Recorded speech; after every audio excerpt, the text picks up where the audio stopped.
जो फ़कीर जिस लहजे के लिए मशहूर है कि ये सुनना बेटा, भैया बेटियां जो बैठी हैं, शेर ये है कि ये बच्ची चाहती है और कुछ दिन माँ को खुश रखना। यह बच्ची चाहती है और कुछ दिन माँ को खुश रखना, ये कपड़ों की मदद से अपनी लंबाई छुपाती।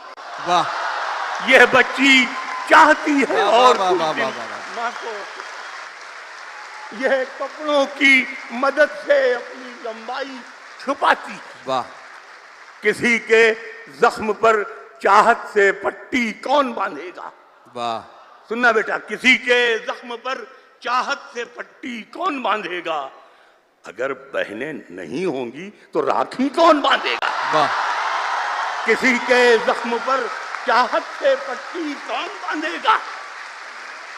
और जहां जहां लड़की की इज्जत लूटना एक खेल बन जाए, जहां लड़की की इज्जत लूटना एक खेल बन जाए, वहां पर एक कबूतर तेरे चिट्ठी कौन बांधेगा। वाह। जहां लड़की की इज्जत लूटना एक खेल बन जाए। वाह। और ये इस गजल का शेर आखिर ये है, सब नौजवानों के लिए है कि तुम्हारी महफिलों में हम बड़े बूढ़े जरूरी हैं। वाह। तुम्हारी महफिलों में, तुम्हारी महफिलों में हम बड़े बूढ़े जरूरी हैं। अगर हम ही नहीं होंगे तो पगड़ी कौन बांधेगा। वाह वाह वाह वाह वाह वाह वाह वाह वाह वाह